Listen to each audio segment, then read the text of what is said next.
हर हर महादेव, देवों के देव महादेव के चरण में प्रणाम करता हूँ। दुर्गा माँ के चरण में प्रणाम करता हूँ। सरस्वती माँ के चरण में प्रणाम करता हूँ। गणेश भगवान के चरण में प्रणाम करता हूँ। गुरु भाई गुरु बहनों के चरणों में प्रणाम करता हूँ। गुरु भाई गुरु बहन, शनि देव ने बताया कि किन लोगों को मैं धनवान बना देता हूँ और किन लोगों को मैं कंगाल। कहानी बहुत ही ज्ञानवर्धक और इस कहानी से बहुत कुछ सीखने योग्य बातें है। कृपया कहानी को बीच में छोड़ के नहीं जाइएगा, कहानी को अंत तक पूरा सुनिएगा। गुरु भाई गुरु बहन, देखिए, स्वर्ग लोक में एक बार शनि देव और माता पार्वती में बहस छिड़ गई। लक्ष्मी जी बोली, मैं बड़ी हूँ, और शनि देव बोले, मैं श्रेष्ठ हूँ। दोनों के बीच जब बहस होने लगा तो निर्णय कोई ले नहीं पाए। फिर दोनों में कौन श्रेष्ठ है, तो उन्होंने कहा, शनिदेव ने, कि ठीक है, दोनों को अब चलते हैं धरती लोक पर। वहां किसी ईमानदार राजा से अपना फैसला करने का निर्णय लिया। उन दिनों धरती पर प्रयागराज में एक श्री वत्सव लाल एक नाम के राजा राज्य रहते थे। वे अपने न्याय के लिए दूर दूर तक प्रसिद्ध थे। शनिदेव और माता लक्ष्मी राजा श्री वत्सव के पास गए और झगड़े की वजह बताई कि हम दोनों में यह सिद्ध नहीं हो पा रहा है कि श्रेष्ठ कौन है। कृपया आप ही हमारा निर्णय कर दे। शनिदेव और माता लक्ष्मी की बात सुनकर राजा श्री वत्स बहुत धर्म संकट में फंस गए कि दोनों में से किसको बड़ा कहूं। यदि शनिदेव को बड़ा कहता हूं तो माता लक्ष्मी रुष्ट जाएगी, और लक्ष्मी रुष्ट गई तो हमारे राज्य की सारी धन वैभव संपदा नष्ट हो जाएंगी।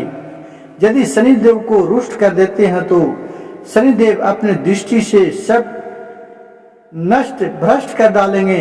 राजा साहब जब किसी नतीजे पर नहीं पहुंचे तो शनिदेव और लक्ष्मी जी से उन्हें 1-2 माह का समय देकर चले गए और कहा कि हम 1 माह 2 माह बाद आएंगे, तब तक तुम खुद सोच विचार लो। दर्शक बंधु, उनके जाने के बाद राजा की रातों की नींद हराम हो गई। वे हर क्षण इसी बात को लेकर चिंतित रहने लगे कि 2 माह के बाद जब शनिदेव और माता लक्ष्मी आएंगे तो वे किसे श्रेष्ठ बताएंगे, क्या निर्णय देंगे। उनके सामने परिस्थिति बहुत ही संकट थी। वे जानते थे कि एक को बड़ा बताएंगे तो दूसरा नाराज हो जाएंगे और उनके राज्य पर बहुत बड़ा संकट आ सकता है। राजा की एक पत्नी थी, वो बहुत ही व्रता थी, जिसका रानी का नाम था वैष्णवी। पति को अत्यंत चिंता देखकर रानी ने पूछा, महाराज, आप किस बात को लेकर परेशान हैं? कृपया अपना दुख हमसे कहिए। राजा ने अपनी पत्नी को सारा हाल कहकर सुनाया। रानी ने राजा को एक सुझाव दिया कि हे तुम देखो, तुम अपने मुख से रानी ने राजा से सुझाव दिया कि हे पतिदेव, तुमने देखिए अपने मुख से किन्हीं को भी छोटा बड़ा श्रेष्ठ नहीं बताइएगा। अपनी जगह दोनों ही श्रेष्ठ है। उनके बड़े छोटे का फैसला आप उन्हीं पर छोड़ दो। आप एक काम करो, एक सोने का और एक चांदी का सिंहासन बनवाओ। दोनों का आसन अपने सिंहासन के दाईं और बाईं ओर रखवा दो। सोने का सिंहासन आप अपने सिंहासन के दाईं ओर और चांदी का सिंहासन बाईं ओर। 2 माह बाद जब शनिदेव और माता लक्ष्मी आएंगे तो लक्ष्मी जी आपके दाईं ओर और आसन ग्रहण करेगी, क्योंकि वे माता स्वरूप है, और शनिदेव आपके बाईं ओर वाले आसन पर बैठ जाएंगे। जब वे पूछे तो आप उन्हें किसी भी प्रश्न का उत्तर मत देना। जब वे बहुत पूछे तो उन्हें कह देना कि आप लोग ने अपने श्रेष्ठता का फैसला स्वयं ही कर लिया है, मैं क्या जवाब दूं। रानी वैष्णवी की बात राजा को सही लगा।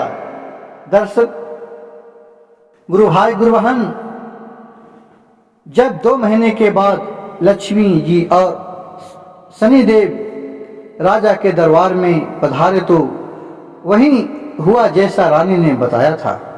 माता लक्ष्मी तो सोने के सिंहासन पर विराजमान हो गई और शनिदेव चांदी के सिंहासन पर।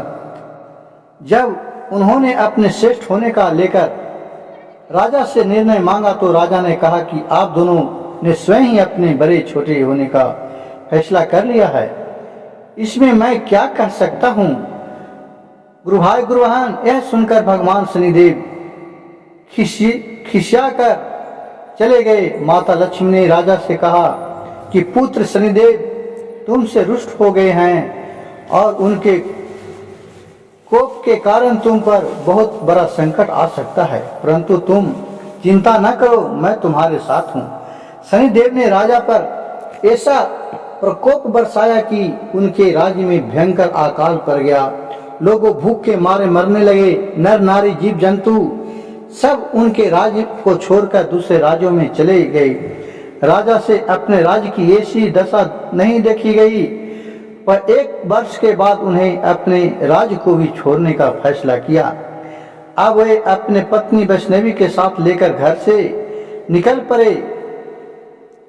राजा ने एक पोटली में कुछ हीरे जवाहर आभूषण भर लिए और सोचा जहाँ रहेंगे वहाँ विपत्ति में यह बहुत काम आएंगे, उन्हें बेचकर हम अपना गुजारा कर लेंगे। राजा रानी घर से निकले ही थी कि उसी समय भयंकर आंधी तूफान आ गया। चारों तरफ अंधकार छा गया और वे उसी समय अंधेरे के कारण रास्ते भटक गए। समझ में नहीं आ रहा था कि कहाँ जाएं। तभी माता लक्ष्मी एक छोटी सी कन्या का रूप धर कर आती है और लालटेन की सहायता से उन्हें एक नदी के किनारे पहुंचा देती है। नदी पर छोड़कर माता लक्ष्मी वहां से चली गई। अब उनके आगे समस्या यह थी कि नदी के पार कैसे किया जाए। उसी समय शनिदेव एक नाव लेकर के उनके सामने विराजमान हो गए और राजा रानी खड़े थे। राजा ने नाव को देखा, नदी के उस पार जाने का आग्रह जो नाविक था, नाव चलाता था, उससे किया। नाविक ने कहा, देखो भाई, हम तुम्हें उस पार पहुंचा देंगे तो, परंतु हमारी नाव बहुत कमजोर है, इसमें एक बार में एक ही बैठ सकता है। राजा ने कहा, चलो एक एक करके ही उतार दो। अब पहले तो नाविक रानी को उस पार पहुंचाया आया, फिर राजा को ले गया। तीसरी बार में उस नाविक ने राजा की धन की पोटली रख ली, लेकिन वह नाविक तो स्वयं शनिदेव थे, इसलिए वह धन की पोटली लेकर नदी के बीचों बीच से गायब हो गया। अब तो उनके पास जो धन था वो भी नहीं रहा। भोजन का संकट खड़ा हो गया। भगवान की इच्छा, भोलेनाथ की इच्छा समझकर वो वहां से राजा और रानी आगे की ओर चल दिए। चलते चलते वह एक गांव में पहुंचे। उस गांव के लोग जंगल से लकड़ी काटकर उन्हें बेचते थे। राजा भी अपनी रानी के साथ उसी गांव में रहने लगा और लकड़ी बेचकर अपना गुजारा करने लगा। लक्ष्मी जी की कृपा से उस जंगल में चंदन का बाग मिल गया। राजा ने चंदन की लकड़ियों को बेच बेचकर काफी पैसा कमा लिया। अब तो उनका जीवन बड़े सुख पूर्वक बीतने लगा था। राजा और रानी को सुख चैन में देखकर शनिदेव ने एक और नई चाल चल दी। एक सौदागर था जो उस गांव से चंदन की लकड़ी भरकर दूसरे राज्य में ले जाया करता था। एक दिन की बात है कि उसका जहाज उस नदी के किनारे पर ही फंस गया था। उनसे जहाज को चलाने का बहुत प्रयास किया, पर जहाज टस के मस नहीं हुआ। सौदागर के समझ में नहीं आ रहा था कि मैं क्या करूं। तभी शनिदेव वहां एक ब्राह्मण का रूप बनकर आए और सौदागर के पास गए और बोले, हे सौदागर, जहाज नहीं जा रहा है। तो सौदागर ने बोला कि हे ब्राह्मण देवता, यह तो जहाज बहुत देर से प्रयत्न कर रहा हूं, लेकिन टस के मस नहीं हो रहा, कोई उपाय है तो बताओ। तो ब्राह्मण ने कहा कि देखो, यदि कोई पतिव्रता स्त्री तेरे जहाज में हाथ लगा दे तो तेरी नाव चलने लगेगी। सौदागर ने वैसा ही किया। पूरे गांव की स्त्रियों को बुलाया, सबने जहाज को छुआ, पर जहाज फिर भी नहीं चल रहा। किसी ने बताया कि गांव में अभी एक स्त्री बाकी रह गई है जो यहाँ नहीं आई है। सौदागर स्वयं चलकर उसके घर गया। वो स्त्री कोई और नहीं, रानी वैष्णवी थी। सौदागर ने जब रानी के पास निमंत्रण भेजा तो रानी ने वहां जाने से इनकार कर दिया और कहा कि इस समय मेरे पति जंगल में लकड़ी काटने के लिए गए हैं, मैं तुम्हारे जहाज के पास नहीं जा सकता हूँ। सौदागर के आदमी ने वापस जाकर उसकी सारी बात बता दी। सौदागर समझ गया कि यही औरत प्रतिव्रता है और यही उसके जहाज को निकाल सकती है। वह शाम को फिर उसके घर गया। उस समय राजा घर पर ही थे और इसलिए उनसे निमंत्रण पूर्वक स्वीकार कर लिया। राजा को बोला कि हमारे जहाज में हाथ लगाने के लिए अपनी पत्नी को इजाजत दे। जब राजा ने रानी से कहा कि वे जहाज को छू दे जिससे कि वह निकल सके, तो रानी ने अपने पति के कहने पर जहाज को छू दिया और राजा जहाज हिलने लगा। यह देखकर सौदागर के मन में पाप जाग गया कि क्यों न मैं इसके अपने साथ ले चलूं। यह स्त्री बहुत सुंदर भी है और यदि कहीं जहाज फिर से फंस गया तो इससे छूकर उसे निकलवा लूंगा। यह सोचते ही उसने वैष्णवी को अपने साथ हाथ पकड़ के खींच लिया और जहाज लेकर चल दिया। श्री बत्तस राजा चिल्लाते रह गए, परंतु उस समय तक जहाज काफी दूर जा चुका था। रानी अत्यंत रूपवती थी। उसको देखकर सौदागर के मन में पाप आ गया। वह उसको अपनी पत्नी बनाने की इच्छा करने लगा। रानी ने सौदागर की छेड़छाड़ से तंग आकर सूर्य देवता से प्रार्थना की कि हे सूर्यदेव, अपनी हमारी रक्षा कीजिए, हमारे रक्षा के लिए हमें रूप को कोढ़ का रूप दे दे ताकि यह हमसे शादी न कर सके। सूर्य भगवान ने पतिव्रता स्त्री की बात सुन ली। उसी समय रानी के शरीर में कोढ़ फूट गया। वो एकदम से कुरूप हो गई। उसके कुरूप शरीर को देखकर सौदागर उसके पास नहीं जाता था, पर वह हमेशा उसे अपने साथ रखता था। इधर राजा रोते बिलखते नदी के किनारे से चल पड़े। वह उसी उम्मीद में थे कि यदि जहाज उस तरफ से गुजरा तो वह अपनी पत्नी को छुड़ा लेंगे। आखिर उसको जहाज का कहीं पता नहीं चला। वो नदी किनारे आश्रम के साधुओं के साथ रहने लगा। अब तो राजा वहां पर साधुओं की सेवा करता था, उनकी गायों को चराता था और गायों के गोबर से उबले बनाता था। वे गोइठे को लक्ष्मी जी की कृपा से सोने के बन जाते थे। इस प्रकार कुछ दिन उस गोबर को सोना का ईटा बनाया और बना करके भी रखता था। इसी प्रकार कुछ दिन में ही उसके पास ढेर सारी सोने की ईंट हो गई। एक दिन जो सौदागर राजा की पत्नी को ले गया था, उसका जहाज उसी नदी पर आया। राजा ने सौदागर को पहचान लिया। उसने सौदागर को ईंट दिखाकर कहा, यदि सौदागर उसको साथ ले चले तो वह सोने का ईंट सौदागर को दे देगा। सौदागर ने राजा को पहचान लिया तो लिया था, परंतु सोने की ईंट के लालच में उसे अपने पास बैठा लिया। ईंट को भी जहाज में भरवा लिया। जब जहाज चल पड़ा तो सौदागर ने राजा को नदी में फेंक दिया।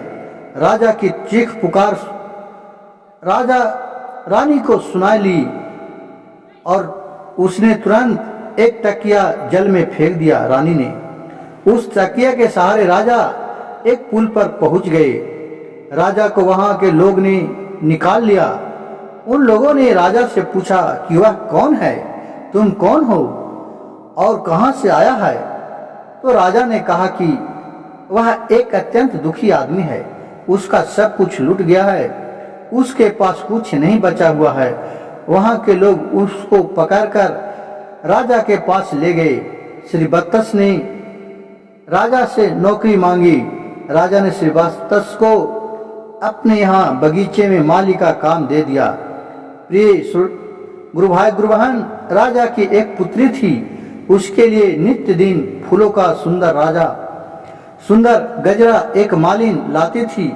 एक दिन राजकुमारी ने मालिन से पूछा कि आजकल गजरे कौन बनाता है? गजरा बहुत ही सुंदर है। मालिन ने राजकुमारी को बताया कि एक नया नौकर आया है जो बड़े ही सुंदर गजरे बनाता है। राजकुमारी ने उस नौकर को देखने की इच्छा जताई। जब उसने राजा को देखा तो वह उस पर मोहित हो गया और राजा से ही ब्याह करने का जिद ठान ली। राजा ने बहुत मना किया, परंतु जब राजकुमारी नहीं मानी तो उन्होंने अलाचार होकर दोनों का ब्याह करा दिया और जंगल में एक मकान दे दिया। धीरे धीरे समय बीतता चला गया।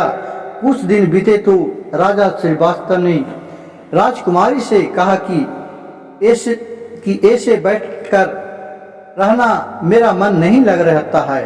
तुम अपने पिता से कहो कि मुझको जहाज की ठेकेदारी दे दे। राजकुमारी ने अपने पिता से यह प्रस्ताव रखा कि राजा भी कहा ठीक है। अब वो अपने दामाद को आने वाले जहाजों से वहां का टैक्स वसूलने का उसे काम दे दिया। जो भी नदी पार करता था जहाज, उसे टैक्स राजा का जो मेहमान था वो लिया करता था। इधर धीरे धीरे 7 वर्ष बीत गए थे। शनिदेव का प्रभाव खत्म होने को आया। एक दिन सौदागर का जहाज वहीं से निकलता तो श्री वत्स राजा ने उस जहाज को रोककर उसे आगे जाने से रोक लिया। सौदागर को यह देखकर बड़ा क्रोध आया। वो तुरंत शिकायत लेकर राजा के पास पहुंचा। राजा ने जब श्री वत्स से पूछा कि वो सौदागर के जहाज को क्यों नहीं जाने दे रहा है, तो उस राजा के दामाद ने बताया कि महाराज, इस सौदागर के पास मेरी सोने की ईंट है। यह मेरी सोने की ईंट नदी नहीं दे रहा है। राजा ने कहा, तुम्हारे पास क्या प्रमाण है कि इसके पास जो ईंट है वो आपकी है? तो राजा के दामाद ने कहा, महाराज, आप इसे दरबार में सब लोगों के सामने बुलाइए। वो ईंट एक तरफ से जुड़ी हुई है। यदि सौदागर ईंट खोल देता है तो यह सारी ईंट उसकी है। यदि वह ईंट नहीं खोल पाता है तो उन ईंटों को मैं खोल कर दिखाऊंगा। वह ईंटों को दरबार में लाया और सौदागर से कहा गया कि यदि यह तुम्हारी सोने का ईंट है तो तुम इन्हें खोल दो, और यदि तुम नहीं खोल पाते हो तो वो ईंट तुमसे ले ली जाएगी। गुरुवार सौदागर शाम तक ईंट को खोलने का प्रयास करता रहा, परंतु उसके एक भी ईंट नहीं खुली। अंत में जब शाम हो गया तो राजा अपने दामाद से बोला कि अब तुम्हारे बारी आई है, और उन्होंने चंद मिनटों में ही उन ईंट को खोल दिया। तब राजा ने पूछा कि वह कौन है? जो श्रीवास्तव ने उनके दामाद ने पूरी कहानी बताई और बताया कि मेरी पत्नी वैष्णवी को इस सौदागर ने छीन लिया है। कृपया मुझे मेरी रानी दिलवा दीजिए। गुरुबहन, राजा ने सौदागर से कहकर तुरंत वैष्णवी को पालकी में बुलवाया और सौदागर को पकड़कर कड़ी सजा दी। वैष्णवी ने पुनः सूर्य भगवान से प्रार्थना की कि हे सूर्यदेव, मेरे रूप को फिर से पहले वाला कर दो। गुरुबहन, भगवान सूर्य देवता की कृपा से रानी फिर से सुंदर हो गई। राजा ने आदर पूर्वक अपने दामाद को खूब सारा धन देकर विदा कर दिया। साथ में अपनी बेटी को और वैष्णवी को भी उसने अपनी बेटी मान लिया और खूब धन दौलत देकर राजा को प्रेम पूर्वक विदा किया। कर दिया। राजा पुनः अपने राज्य में लौट आया और फिर से राज सिंहासन पर सवार हुआ। एक दिन शनिदेव ने प्रकट होकर के राजा श्री वत्सव से कहा, राजन, हम दोनों ही सर्पबधा तो एक महान था बहाना था। हम आपके सत्य की परीक्षा ले रहे थे। अब मैं तुम्हें बता रहा हूं कि कौन से लोग नाश को प्राप्त नहीं होता है। विपत्ति में जो भी अपने धर्म और सत्य को न त्याग उसका कभी नाश नहीं करता है, अपितु देवता लोग भी उसकी सहायता करते हैं।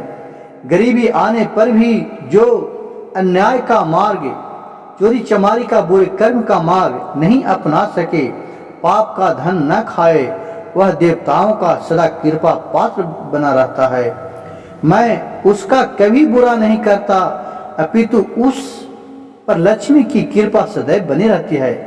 धन संपदा पाकर भी जो अभिमान नहीं करे, जो किसी को अपमान नहीं करे, मैं कभी उसका बुरा नहीं करता, अपितु उसकी सहायता ही करता हूँ। मेरी कृपा से लोग पल मात्र में धनवान बन जाते हैं और मेरे क्रोध के पल मात्र में ही कंगाल बन जाते हैं।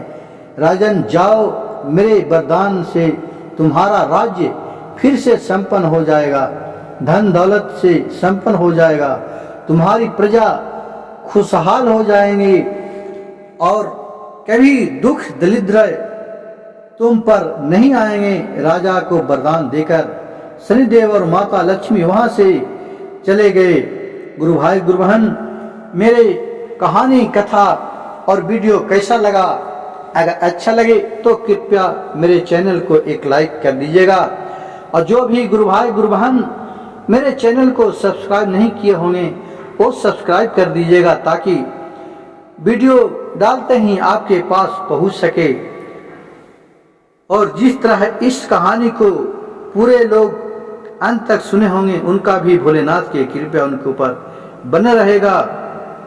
सत्य मार्ग पर चलने वाले सदैव सुखी रहते हैं, भले उनके पास संकट कष्ट कितनों भी आ जाए, लेकिन एक समय वे सुखी रहते हैं। हर हर महादेव, घर घर महादेव।